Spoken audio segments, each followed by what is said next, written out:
Boa tarde, sejam todos bem-vindas, bem-vindos à Escola da Pelve. Então, para quem está chegando agora, meu nome é Mauro Barbosa, eu sou fisioterapeuta do Rio de Janeiro, responsável pela Escola da Pelve, a sua escola online de fisioterapia pélvica e sexologia funcional. E hoje a gente vai falar sobre a desmistificação do manuseio da pelve na prática clínica, que é um tema muito, muito importante.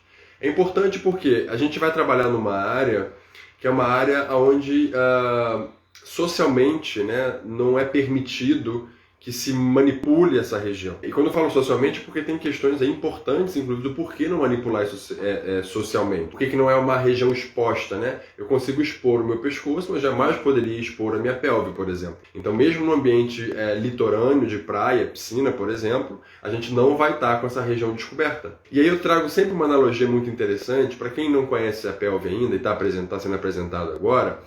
Nós temos uma inervação muito, muito importante na pelve, chamada nervo pudendo, que é um nervo somático e é o nervo majoritariamente responsável pela ativação voluntária da musculatura do assoalho pélvico. Bom, o nervo chama pudendo. De onde vem esse nome? Vem de pudor. E pudor significa vergonha. Então vejam vocês que a funcionalidade da nossa pelve, ela é mediada pelo nervo da vergonha. Não o suficiente, a gente tem um osso que fica na parte de trás, na base da nossa coluna, que chama sacro. E o osso sacro tem esse nome porque vem de sacralidade, vem de sacro, sacro-santo. Então, não o suficiente, nós temos um nervo que provê funcionalidade, esse nervo chama vergonha. Nós temos um sacro, né, um osso lá atrás, que estabiliza, controla, né, e fecha a nossa pelve, e esse fechamento, né, essa união dos ossos do ilíaco, né, da bacia, é formado por um osso sagrado. Então eu digo que a tendência a isso dar errado é muito grande, porque nós estamos por trás sendo regidos pelo sagrado e na frente regido pela vergonha. Isso aí não é só nosso, isso aí não é só da sociedade em geral. Né? Nós, fisioterapeutas, também agimos dessa mesma forma. Isso é um dos grandes motivos pelo qual nós temos grande dificuldade em pensar em trabalhar com a pelve. Não é porque é uma área que eu só não gosto, né? Porque os tabus, muitas vezes, eles atravessam o gostar e o não gostar. Né? A gente sabe que os nossos desejos, de forma geral, eles são construídos de forma sociocultural. Claro que tem um mecanismo emocional envolvido para de retribuição de prazer, né? Eu desejo alguma coisa porque eu quero um prazer em troca daquilo. Mas de forma geral, a gente passa muito pela construção do nosso desejo em trabalhar numa área, isso passa por formatações socioculturais.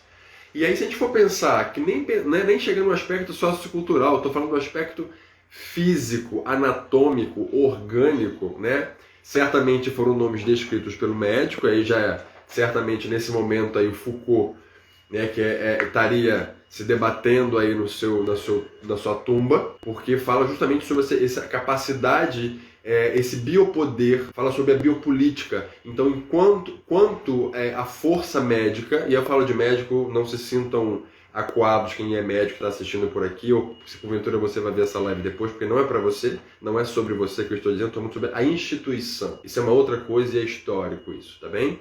Então, quando a gente pensa sobre isso, essas nomenclaturas dizem muito. Ora, você tem um nervo que vai para o seu pênis, você tem um nervo que vai para a sua vagina, e esse nervo chama-se vergonha. Como você quer que isso funcione? Como você quer que tenha uma boa qualidade de vida sexual se o que faz aquilo movimentar, faz você inclusive ter sensibilidade, é o nervo da vergonha, assim, né? Então, se nós achamos isso, quando nós nos transformamos em fisioterapeutas, a gente vai achar a mesma coisa. Não vai ser diferente disso, né? Então é importante a gente ter isso em mente, porque eu vou trabalhar com isso em mim o tempo inteiro. Porque para trabalhar com a pelve, eu tenho que romper comigo mesmo, com esses padrões que são padrões regulares na sociedade. Isso fala da nossa cultura, né? A nossa cultura, isso poderia ser atribuída a diversas culturas, viu? Eu não vou querer dizer que atribuir isso a uma ou outra, mas nós moramos no Brasil e nós vivemos sobre a égide da cultura judaico-cristã. né? E a cultura judaico-cristã, ela fomenta tudo isso, né? Ela fomenta, inclusive, que não pode haver sexo antes do casamento. A gente sabe que outras tantas culturas também, mas vamos falar da que nos compete, que é a qual nós vivemos e somos imersos nela, né? Ah, Mauro, mas eu não sou religioso, eu não sou cristão, nem tampouco judeu.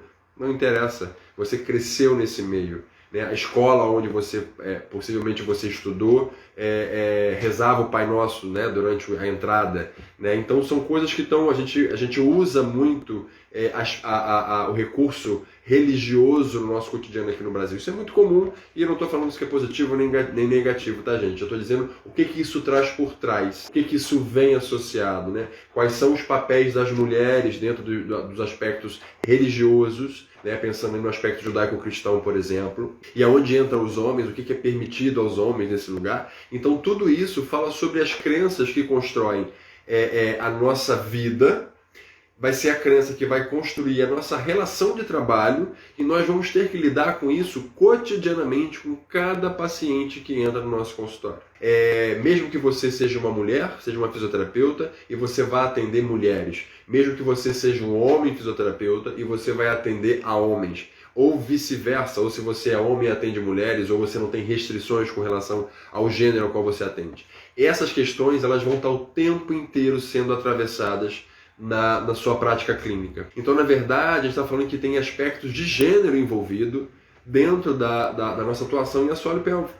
E eu diria para vocês, né, a gente tem um colega que eu admiro demais, o Alexandre Delgado, trabalha com obstetrícia, e ele tem uma fala política muito incrível quando ele fala de saúde da mulher. Porque é isso, falar sobre saúde da mulher é uma fala que ela é política, é uma fala que fala sobre violência de gênero, é uma fala que traz a violência obstétrica. Isso é cunho político, né? A gente às vezes fica numa mesmice achando que política é partido. Na verdade, política é se firmar diante da sociedade, né? É dizer o que é importante para mim e exigir aquilo como um direito. Então, eu falaria que a pelve é a mesma coisa. A gente também tem esses mesmos recursos importantes políticos, né? Afirmativos para a gente trabalhar, né? A gente vai lidar, por exemplo, com mulheres que sofreram violência sexual, por exemplo. Você já pensou alguma vez que você vai se deparar com uma mulher que sofreu violência e você pode ser a primeira pessoa que ela vai relatar sobre isso para você? Então, para você desmistificar o seu manejo da fisioterapia pélvica, o manejo da pelve, você precisa dar um passo para trás, eu acho. A primeira coisa é você se entender dentro dos seus aspectos de gênero, o que te cabe como mulher, o que te cabe como homem na sociedade, o que você reivindica que você deveria ter direitos e você não tem, o que você passou na sua história de vida. A gente não pode dizer que a gente guarda o nosso sentimento antes de entrar na sala ou no consultório. Na verdade, a gente vai trazer a nossa história de vida sim. É super importante saber dividir esses espaços, mas a gente não tem como ser isento a esse ponto. Então, coisas que eu escuto do meu paciente, da minha paciente, podem bater muito profundamente em mim. Então, para eu conseguir desmistificar a minha atuação nessa área, eu preciso primeiro me reconhecer nesse lugar. Qual é a minha história? O que dessa história, desse nervo da vergonha, compete a mim? Me afeta?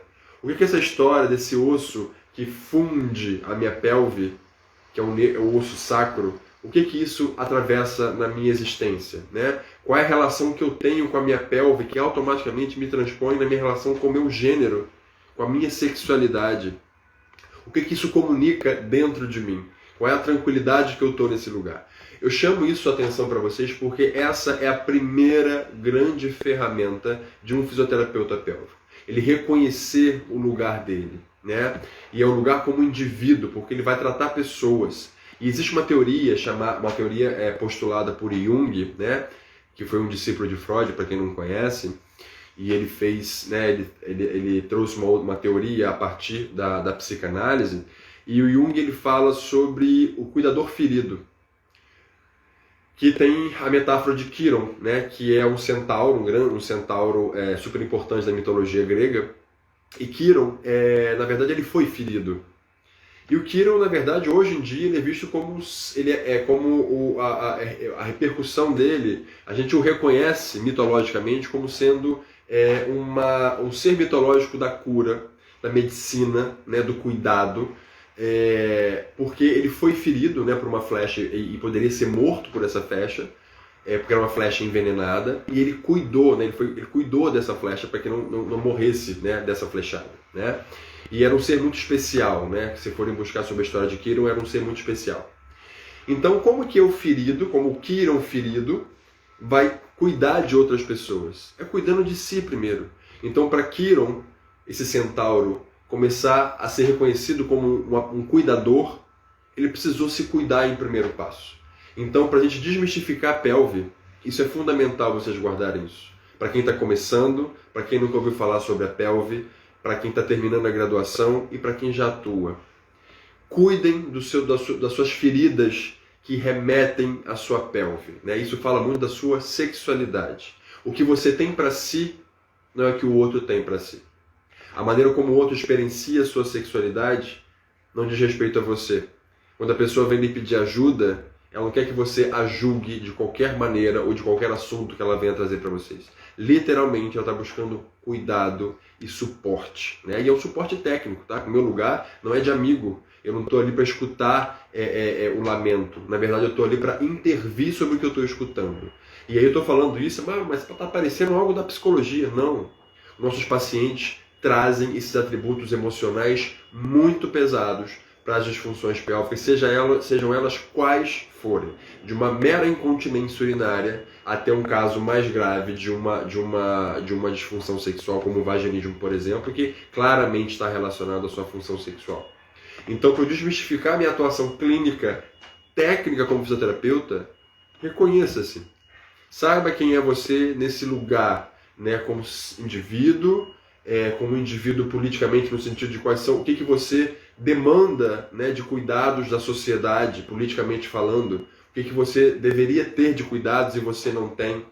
Porque isso muitas vezes é o que o seu paciente vai trazer. E você pode identificar isso no consultório e gerar uma coisa que a gente não sabe lidar muito bem, que é quando a gente tem uma empatia tão gigantesca que o que o paciente me fala, aquilo cabe em mim de uma forma que eu não controlo, chego a chorar ou chego a me emocionar. Não é que nós não tenhamos que nos emocionarmos, não é essa a questão. Porque nós somos seres sense-pensantes. Tudo que eu faço, toda a minha elaboração de trabalho, seja ela escrita, seja ela técnica, ela passa pelo que eu sinto, pela minha afetividade. E naturalmente nós vamos ser conectados com o paciente. Então, o seu autocuidado emocional, o seu autocuidado com a sua sexualidade, o seu autocuidado com o seu reconhecimento de gênero no sentido corporal e político da palavra, né? Aonde você se situa. Porque você só consegue avançar para tratar a pelve quando esse lugar está dado para você. Ou não está dado, mas está encaminhado. Ou seja, você começa a querer entender, né? Você se afeta por alguma coisa, não é comum. Na verdade, eu diria para você que é bastante frequente os alunos da pélvica terem e apresentarem alguma disfunção pélvica. Isso é muito, muito, muito frequente. Né? Porque a gente, na verdade, lembra do curador ferido? Então eu vou conhecer sobre um tema para poder me tratar, e quando eu me trato, eu tenho a capacidade de sanar a minha ferida, ela não dói mais, sou capaz de ver a cicatriz e ela não mais me incomodar, ela vai estar registrada ali e eu consigo agora me tranquilizar para poder direcionar o meu cuidado para o paciente. Lembrando que nós atuamos sobre os aspectos biopsicossociais. Então, quando eu falo em aspecto biológico, isso a gente já sabe, né? A gente é fisioterapeuta, a gente sabe sobre isso. Mas o que eu sei sobre os aspectos psicossociais? O que eu sei sobre uma mulher que se queixa de perda de urina e ela é rejeitada pelo marido porque o marido diz que ela tem cheiro de urina. O que isso repercute? Será que, na verdade, a sua ideia é só trazer a função do músculo do assoalho pélvico dela? Não, na verdade você está trazendo uma possibilidade de um convívio mais adequado, lembrando que esse marido que fala isso para ela é uma pessoa, eu diria que para nós, uma pessoa desprezível, né? Uma pessoa que tem uma queixa, ela tem uma condição de saúde e ela é tratada dessa forma. Na verdade, isso é muito delicado e isso é muito recorrente, né? Da mesma forma que é recorrente a gente escutar relatos dos maridos que obrigam as suas mulheres a terem relações sexuais com ele. E essa obrigação, gente, não é às vezes nada de coação ou nada como a gente imagina, com uma violência explícita. Pode ser muito implícita. Pode ser simplesmente a mulher que não deseja ter relação sexual, ela vai forçada. Né? O marido ela não tem a capacidade de contradizer a solicitação que o marido trouxe para ela de uma relação sexual, né? Porque inclusive a gente sabe que a própria igreja, né, ela obriga a mulher a ter relação com seu marido a ponto de, se houver um casamento e o casamento não for consumado, esse casamento ele é cancelado. Esse casal nunca vai ser casado, vai ser descasado, não é divórcio, não é nada. Então você vê que às vezes, quando eu falei da importância de você entender sobre a cultura judaico-cristã, é porque isso afeta a queixa do seu paciente. Isso afeta a você, isso afeta a mim. Isso diz da minha história. Nós crescemos no meio dessa cultura e eu posso dizer que eu posso ter algum agravante, uma vez que, para além de viver na cultura, né, brasileira, que é uma cultura judaico-cristã, eu posso ter também a minha religião voltada para essas religiões judaico-cristãs, que são majoritariamente presentes aqui no Brasil. Então são coisas importantes para a gente poder pensar. Isso traz um certo ar de demonização da sexualidade. Isso traz um ar importantíssimo para vocês pensarem no atendimento da mulher, porque a mulher nunca é permitido que ela mexa na genitália, mesmo quando ela é novinha. Porque para os meninos é muito comum e é bonitinho você ver o garotinho mexendo no pintinho. Ah, tá lá, mexendo no pintinho. Isso não afeta ninguém. Isso pode ser motivo, inclusive, de risada, mas risada positiva. Ah lá, tá mexendo no pintinho, é machinho, é menino. Só que isso, na verdade, é uma experimentação corporal que as crianças passam. Totalmente natural. É prazeroso. A criança ela é autoerógena, ela se dá prazer. Inclusive o processo de maturação sexual, e aí quando eu falo maturação emocional, né, psicossexual, ela passa quando você deixa de se dar prazer exclusivamente e você passa a pensar em outra pessoa para isso. Né? Isso é a evolução, né? Essa maturação psicossexual que a gente acontece, né? Quando você não sai disso, inclusive as relações passam a ser muito ruins, né? São relações narcísicas, são relações objetificadas, né? Onde a pessoa que está ali no processo ativo do desejo, ele é o mais importante e ele menospreza qualquer desejo que venha da pessoa, porque o desejo dele é o mais importante. Realizar o prazer dele é mais importante, né? Então, olha que interessante. Os meninos são colocados a realizar o seu próprio prazer. Bom, quando eu falo em realizar prazer, eu estou falando em movimento. Ninguém realiza prazer parado. Quando eu falo em desejo, eu falo em movimento. Ninguém tem desejo parado. Quem tem desejo parado sonha, e quem sonha não sai do lugar. Então o desejo é o movimento, né? Não que o sonho não seja positivo, né? Mas a ação e a atitude é muito mais importante do que só sonhar, né? É a execução que faz tudo acontecer. Então, quando eu penso que para o menino é validado esse espaço e para a menina não é validado esse espaço, ou seja, uma menina, né, uma garotinha que está manipulando a sua genitália, por exemplo, ela vai ser imediatamente coagida pela família, né? Pelo pai, pela mãe, pelos cuidadores, pelos avós. Quem estiver vendo vai coagir essa criança. Bom, se eu estava mexendo na minha genitália e era bom, porque é bom, me disseram que eu não posso. Me disseram que era errado também. Então o meu prazer e o meu desejo são coisas que não são legais de se ter. É isso? E quantas vezes isso acontece ao longo da infância? E aí chega na adolescência, né, isso é reforçado mais ainda. Menina, fecha as pernas. O menino é permitido sentar com as pernas abertas, que é sinal de masculinidade. Parece que tem uns testículos gigantes. Para as meninas não, fechem as pernas e fiquem comportadas. Parece que a gente está falando um papo muito antropológico, muito das ciências sociais, mas nós somos seres biopsicossociais. Eu não tenho como falar de um aspecto de mexer numa pelve se eu não considerar o que me faz não mexer. E o que me faz não mexer é ter entendido que genitália é algo que não pode ser tocado. Porque genitália tem automaticamente conotação sexual. Ela tem a função sexual, mas somente isso. Não é esse lugar que ela simplesmente ocupa, né? Quando a gente vai, não sei se vocês já tiveram a experiência, por exemplo, de irem numa praia de nudismo, por exemplo, conotação sexual ali não existe. Nenhuma. Se for numa praia séria, né, que tenha lá todas as questões legais com relativa a ser uma praia de nudismo, não tem nenhum cunho sexual em estar nu, em você estar andando nu com a sua genitália exposta. Absolutamente. O que acontece quando eu saio daquela barreira, quando eu saio daquela praia? Tudo muda, né? Tudo fica mais difícil, né? Tudo fica mais errado. E aí eu não consigo acessar a pelve do meu paciente, Eu não consigo pensar em trabalhar com fisioterapia pélvica porque a minha história de vida está completamente atravessada por isso tudo que eu falei para vocês. Então, quando a gente reconhece esse aspecto, a gente respira, entende que nós somos humanos, estamos sujeitos a tudo isso e que nós temos escolhas. E nossa escolha pode ser, por exemplo, de resolver o que eu estou entendendo que me afeta. Porque é uma área que eu me interesso. Poxa, eu queria tanto trabalhar, mas eu acho tão esquisito. Vai atrás desse esquisito, vai entender o que é esse esquisito. Vai buscar para poder saber até onde você pode ir. E saber que a gente vai ter limitação. A gente não vai em todo lugar. Tem lugar que a gente pode não ser bem-vindo. Eu posso ler dessa forma, eu não sou bem-vindo a esse lugar. Tem lugar que eu posso entender que eu não dou conta de trabalhar mesmo. Acho que eu já comentei em alguma outra live aqui, mas eu, por exemplo, jamais trabalharia com uropediatria, por exemplo. É uma área que eu não tenho competência técnica para trabalhar.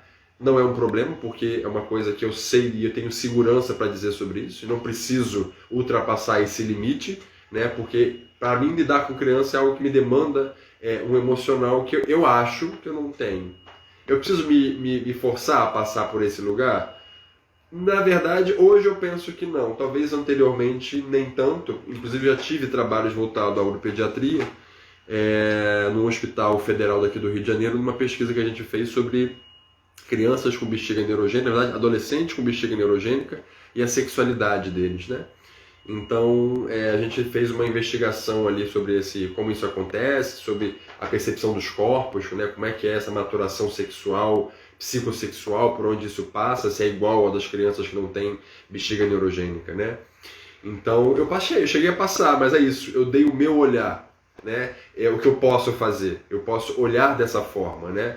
Então, às vezes, entender que a gente vai atuar com alguns públicos, por exemplo, dentro de um recorte específico. Por exemplo, eu vou atuar com os homens, como eu tenho várias amigas que fazem isso, e colegas fisioterapeutas, eu vou atuar com homens, sim, saúde urogenital masculina, mas eu não vou trabalhar com parte de disfunção sexual. Problema? Nenhum. Você entendeu qual é o seu limite? Nós temos limite, não é problema termos limite. A questão é não conseguir nem dar o primeiro passo. Eu não consegui nem pensar em estudar sobre o tema. Eu não sabia o que a área tem para oferecer, né? E a fisioterapia pélvica, a gente veio falando isso ao longo das lives, né? Eu acho que talvez a oncologia também está num crescimento bastante grande de carreira, mas a pélvica, se você procurar no Google, é a que mais aparece quando a gente fala de fisioterapia fisioterapia pélvica, é o que mais está em crescimento de busca, como na ferramenta de busca do Google, por exemplo. O número, né, o volume, né, de cursos para a área também tem crescido bastante. Os eventos científicos, acadêmicos, seminários também têm sido muito frequentes. Então, assim, isso é uma coisa que tem acontecido muito, muito, muito. Então, assim, o que te falta? Esse entender que você é capaz de conhecer essa área. E esse é um convite que eu venho fazer para você. Vem conhecer essa área, né? Dá uma olhada aqui na nossa página, tenta ver por onde passa, de fato, trabalhar com fisioterapia pélvica, tenta ver o que te bate, que te faz impedir de não trabalhar, que ferida é essa, né, de Kiron aí que você tem, que faz com que você não consiga dar conta do outro, né? E nós somos profissionais do cuidado. O fisioterapeuta, ele é um profissional do cuidado em saúde. Então, por que você consegue tratar um cotovelo e não consegue tratar uma genitália que não funciona? Por que você consegue reabilitar o músculo do quadríceps e não consegue reabilitar o músculo do assoalho pélvico? Aonde está essa questão, né? E aí quando você começa a identificar onde está, começa a cair a ficha e você começa a entender das suas limitações e você vai saber, eu preciso vencê-las, é algo que me mobiliza a ponto de me deixar desconfortável, eu preciso passar por isso. A gente está falando de uma área que é crescente. E se eu tenho qualquer simpatia ou curiosidade, eu falo, você consegue vir para cá. Você consegue ver o que é. Você consegue desmistificar essa história toda que a gente veio falando agora ao longo desses quase meia hora de fala, sobre o que a gente é imerso, né, sobre a nossa cultura, que é sexista, né? Ela é uma cultura heteronormativa, então, se a gente for pensar em você, fisioterapeuta, que é um fisioterapeuta e é uma pessoa LGBTQIA+, por exemplo, Vocês também podem se sentir acuados assim, né? Mas como assim? Eu sou um fisioterapeuta, eu sou gay e eu vou atender a homens. Aonde que isso atravessa? Eu sou fisioterapeuta antes de qualquer coisa. A minha sexualidade, quando eu falo de orientação sexual, ela é minha, e mais de ninguém. Ela só diz respeito a quem eu tô. A minha identidade de gênero é diferente. Eu comunico ela socialmente. A sociedade precisa saber quem eu sou, porque isso fala que eu preciso de direitos iguais a todo mundo. Mas nem todo mundo dá conta disso.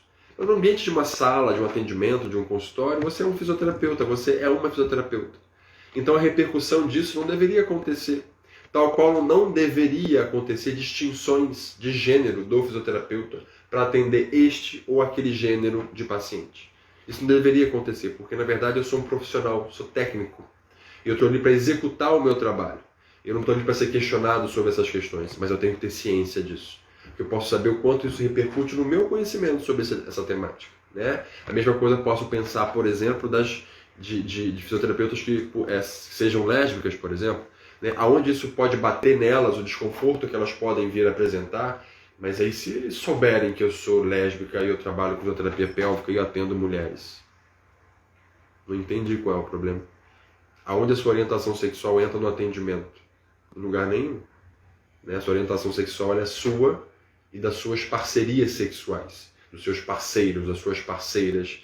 Ela é importante ser dita na sua relação, não dentro do espaço de consultório.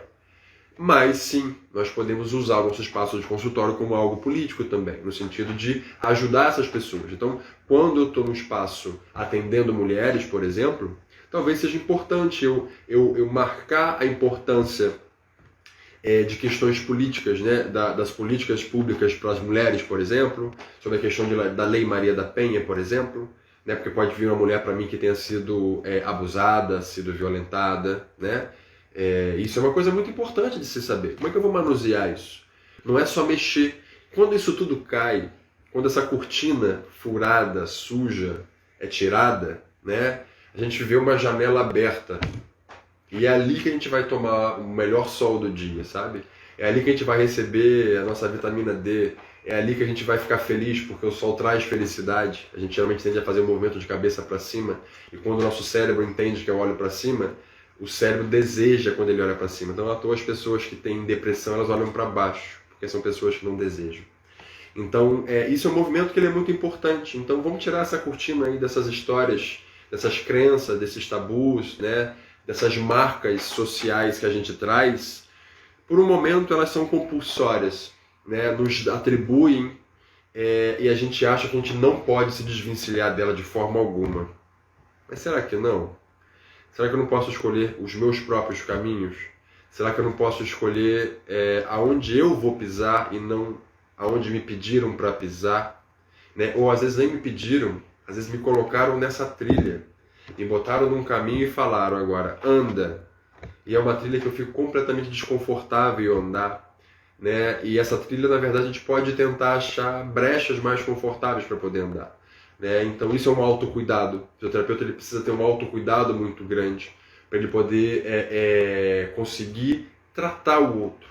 Né? Você só consegue cuidar do outro quando você está com o seu autocuidado em dia. Né? Então o que a gente tem para dizer sobre a gente falar em desmistificar o manuseio da pelve, é a gente instituir que o nosso corpo ele é único. O nosso corpo ele tem uma potência muito grande, realizadora. E um corpo sem potência é um corpo que não vive. E muitas vezes o paciente chega pra gente com isso. E a gente vê que a nossa sociedade, de forma geral, ela nos tira potência o tempo inteiro, né? As meninas dizem a elas que elas não podem fazer, que elas não podem brincar de skate, que elas não podem fazer isso, que elas não podem fazer aquilo, e não dizem o que elas podem exatamente, mas dão a ela, lembra do compulsório?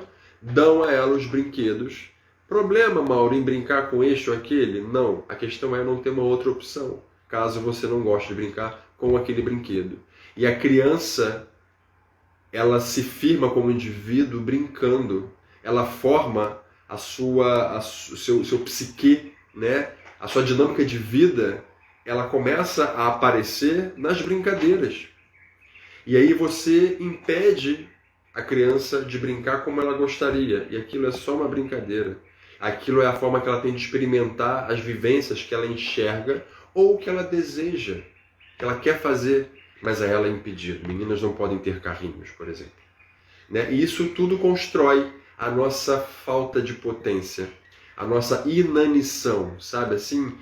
Eu não consigo, não vou fazer, eu não dou conta. E entender que a gente de fato pode acontecer, não vou fazer, não dou conta, isso me fere. Tudo bem, mas cuida disso, tá? Cuida disso porque o seu processo de trabalho, ele necessita que você esteja íntegro, né? Que você tenha uma saúde física e mental.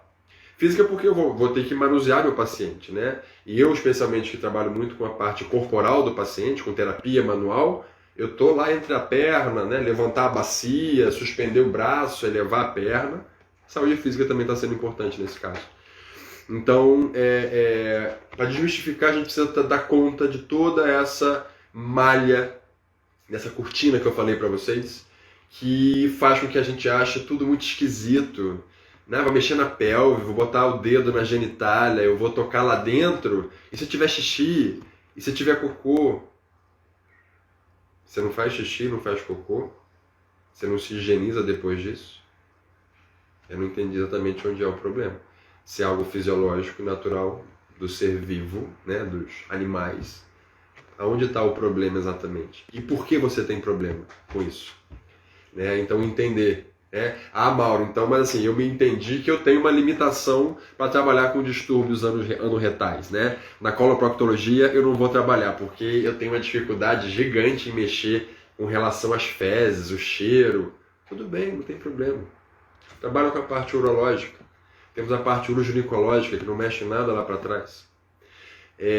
Ou o contrário, né? A gente pode, eu escutei relatos assim, de uma amiga minha, inclusive, que ela não consegue fazer para paciente que tem disfunção, né, dessa articulação, que a gente chama de articulação temporomandibular, a gente enfia a mão dentro da boca do paciente. Tudo bem para você fazer isso?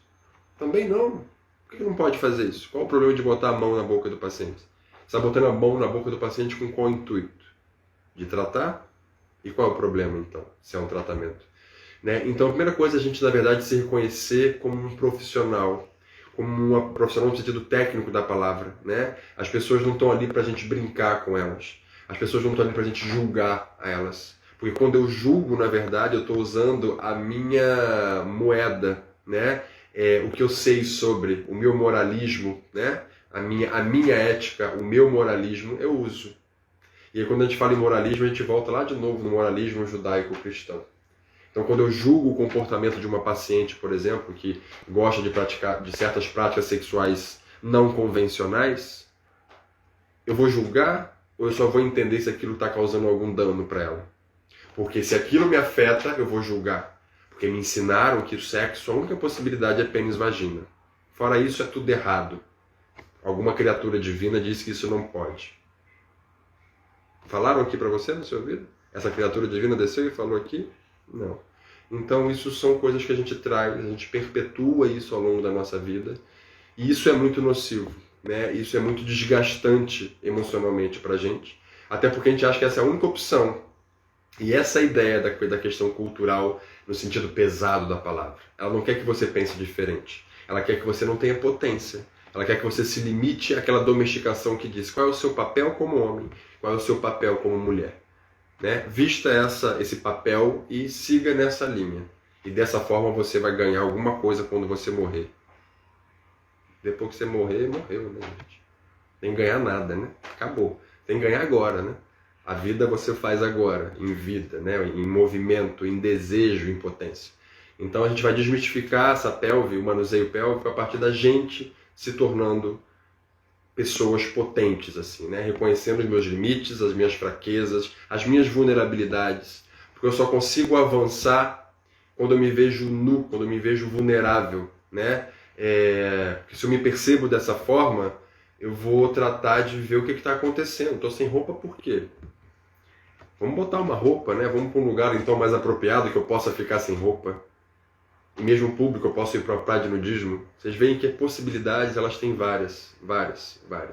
A questão é saber que há sempre possibilidades. Então a questão mais importante da desmistificação do manuseio da pelve na prática clínica é vocês se reconhecerem de forma como sendo seres que têm essa mesma pelve, que têm as mesmas genitálias, que têm as mesmas questões sexuais. Cuida disso.